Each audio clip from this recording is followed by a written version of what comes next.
everyone, once again welcome back to my YouTube channel. This is Unit 2 Current Electricity for class 12th and we are discussing various topics of this unit. The topic which we are going to discuss today is slide wire bridge or meter bridge. So let us first of all discuss the principle of a meter bridge. The principle of meter bridge is a wheatstone bridge principle. And according to wheatstone bridge principle, if we are having four resistors forming, the arms of a bridge are adjusted in such a way that the current through the galvanometer becomes zero, then bridge is said to be in balanced condition.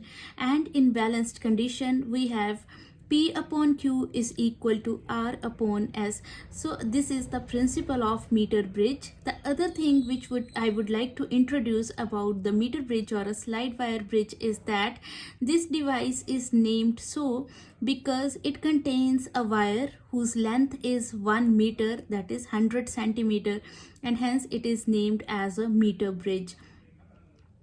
So if four resistors forming the arms of a bridge are adjusted in such a way that current through galvanometer becomes zero, that is Ig is equal to 0, then bridge is in balanced condition. So this is the principle of the meter bridge.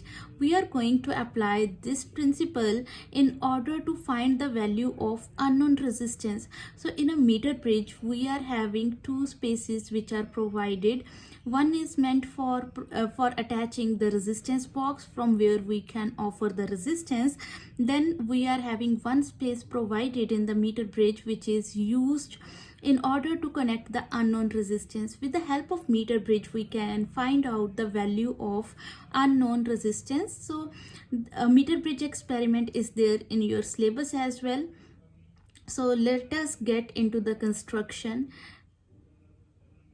And in construction, we will form a wooden board.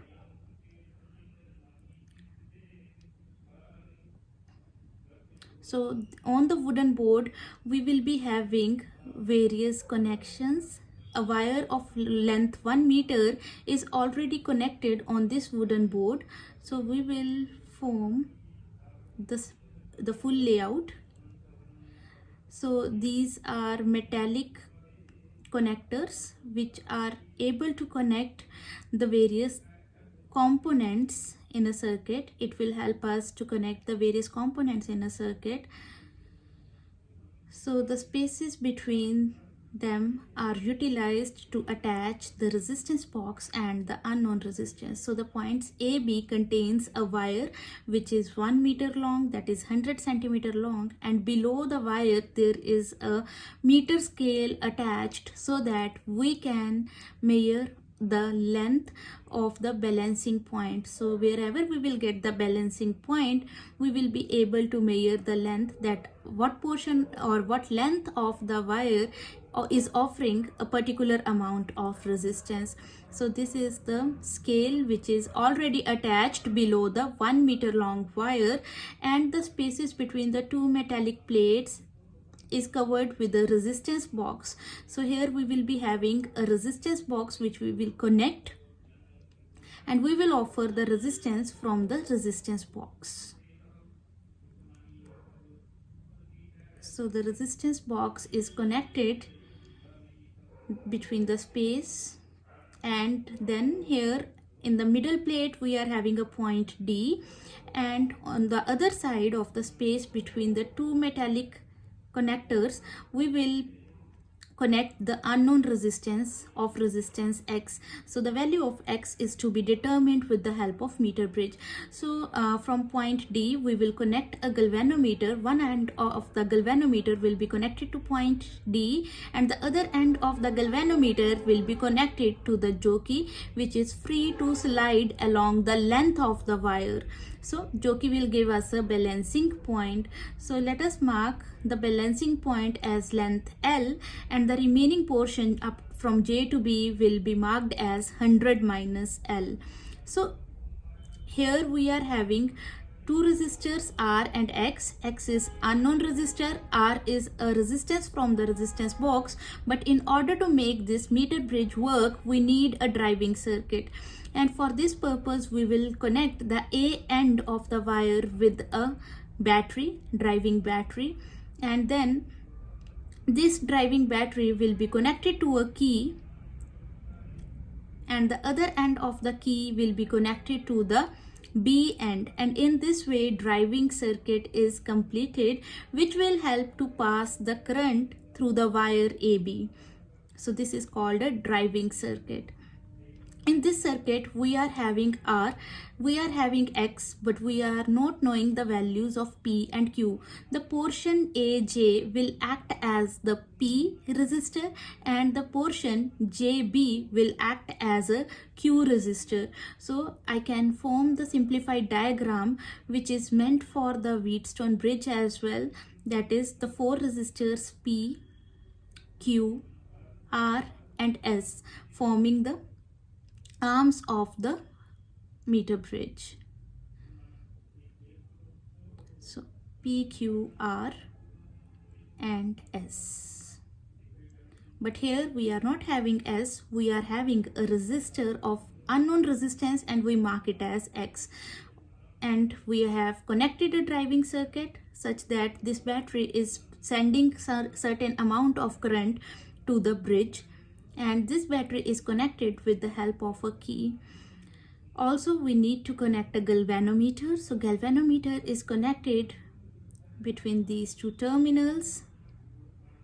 And now, applying the principle of wheatstone bridge, we can easily calculate the value of unknown resistance. What we will do, we will offer a resistance R from the resistance box, and after offering the resistance from the resistance box, we will slide the jockey along the length of the wire from A to B end. While sliding, we will find that the galvanometer is showing a deflection, and the point where galvanometer reading becomes 0, that is current through galvanometer becomes 0, we have found the balancing point.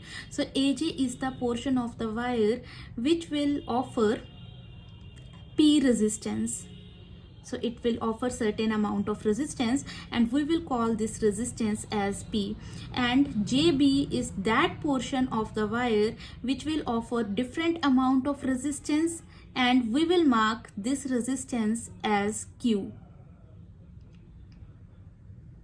So the reason why we have marked AJ as P resistor and JB as a Q resistance is that resistance is directly proportional to length of the conductor. So as we have studied this rule that R is directly proportional to L, therefore the portion L of the wire is offering certain amount of resistance and we named it as P, and the portion JB is offering other amount of resistance and we have named it as Q. So therefore we have P is directly proportional to L, therefore we can write P is equal to KL, and similarly Q is directly proportional to length 100 minus L, that is remaining length, therefore Q is equal to K 100 minus L. And from Wheatstone bridge principle we have P upon Q is equal to R upon S. And in balanced condition we have current through galvanometer is equal to 0. That means when we will slide the jockey along the length of the wire, we will be getting a balance point. So under this condition, P upon Q is equal to R upon S. Here P is equal to KL, but Q is equal to K 100 minus L, and S is the unknown resistance which is equal to X. Therefore we will put these values in the above relation and it will turn out to be KL upon K into 100 minus L is equal to R upon X. And now we will cross multiply the things because we are interested in finding the value of X. So X is equal to R into 100 minus L upon L. We have cancelled out K previously, and this is the relation from where we can calculate the value of unknown resistance with the help of meter bridge or a slide wire bridge. So this is a very straightforward and simple article, and you can find it in your practicals as well. So I hope you have understood the concept. If yes, then do not forget to press like, subscribe and share button, and do press the bell icon in order to get latest notifications on my videos.